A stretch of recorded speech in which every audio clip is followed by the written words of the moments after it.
అదే RTV app వార్తల్ని క్షణాల్లో చదివే అవకాశం ఉంటుంది. ఒక న్యూస్ పేపర్, ఒక టెలివిజన్ ఛానల్ మీ చేతుల్లో ఎప్పుడూ ఉంటాయి.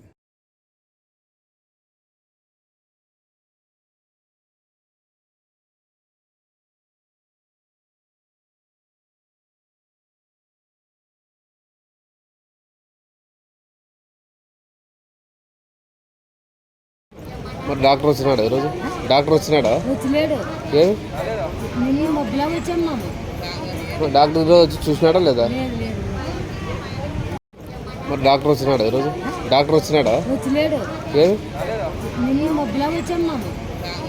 డాక్టర్ ఈరోజు వచ్చి చూసినాడా లేదా? లేదు లేదు నియోజకవర్గంలో ఎంతో అట్టహాసంగా ప్రారంభించినటువంటి 100 పడకల హాస్పిటల్ ఇవాళ పూర్తి స్థాయిలో తాళాలు వేయడం చాలా బాధాకరం చెప్పి మేము భావిస్తున్నాం. ప్రధానంగా మే 27 తేదీన స్థానిక శాసనసభ్యులు బివి జయనాశ్వరి గారి చేత ఈ హాస్పిటల్ ప్రారంభించడం జరిగింది. హాస్పిటల్ ప్రారంభించిన దాదాపు 4 నెలలు కావస్తున్నప్పటికీ కూడా ఈ జిల్లా కలెక్టర్ అజమాయిష్ పూర్తిగా వైఫల్యం చెందాడని చెప్పి మేము భావిస్తున్నాం. 100 పడకల హాస్పిటల్ ఉన్నప్పటికీ స్వచ్ఛానికి సంబంధించినటువంటి ఆపరేషన్ థియేటర్కి సంబంధించినటువంటి అనుమతి లేకపోవడం బాధాకర విషయం. అదేవిధంగా దాదాపు 38 మంది డాక్టర్లు ఉండాలి, 38 మంది నర్సులు ఉండాలి, ఇతరత్ర సిబ్బంది లాంటి వాళ్ళు కూడా ఉండాలి. మొత్తం 125 మంది ఈ 100 పడకల హాస్పిటల్లో ఉన్నటువంటి సిబ్బంది పూర్తిగా వైఫల్యం చెందారని చెప్పి ఇవాళ మేము భావిస్తున్నాం.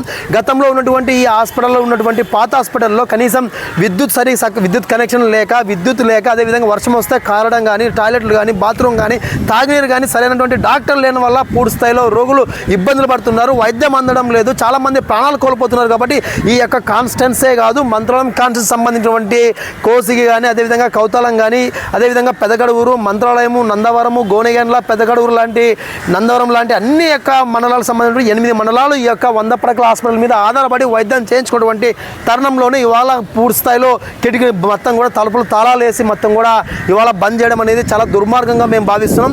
ఎందుకంటే రోగులు మొత్తం కూడా ఉన్నవాళ్ళు ఎవరు కూడా ఈ ఇతర హాస్పిటల్ పైన బడుగు బలహీన వర్గాలకు సంబంధించినటువంటి వాళ్ళు కూడా మొత్తం కూడా ప్రభుత్వ దవాఖానికి రావడం జరుగుతుంది. అలాంటి ప్రభుత్వ దవాఖాని ఈరోజు తాళాలు వేసారంటే ఎంత దుర్మార్గం అని చెప్పి ఆలోచించాలి. కాబట్టి కలెక్టర్ గారు, మీరు నిమ్మకు నీరెత్తినట్టు కాదు, మీరు కేవలం ఈ హాస్పిటల్ తూతు మంత్రంగా ప్రారంభించే చేతులు దులుపుకుంటే మాత్రం ఈ హాస్పిటల్లో ఇక్కడ ఉన్నటువంటి ప్రాణాలు పోతే మొత్తం కూడా ఆ ప్రాణాలు పోయినటువంటి ప్రాణాలు మొత్తం కూడా మీకు పాపం చుట్టుకుంటుంది. కాబట్టి కలెక్టర్ గారు తక్షణమే మీరు స్పందించాలి. ఈ 100 పడకల హాస్పిటల్ని తక్షణమే ఉన్నటువంటి డాక్టర్లను, సిబ్బందిని, 100 పడకలకు సంబంధించినటువంటి బెడ్లు అన్నింటికి కూడా స్వచ్ఛానికి సంబంధించినటువంటి ఆపరేషన్ అనుమతి కూడా తీసుకొచ్చి ఈ హాస్పిటల్ రన్ చేయించడం బాధ్యత జిల్లా కలెక్టర్ పైన ఉంది. అలాంటి జిల్లా కలెక్టర్ గారు పూర్తిగా విస్మరించారంటే చాలా బాధాకర విషయం. కాబట్టి ఇప్పటికైనా స్పందించి ఈ హాస్పిటల్ ఎక్కడ కూడా తాళాలు లేకోకుండా యథావిధిగా 365 రోజులు పనిచేయాలి.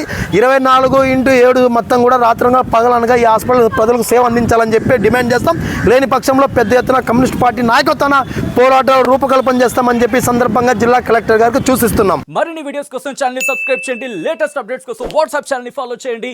అండ్ లింక్ డిస్క్రిప్షన్ లో ఉంది.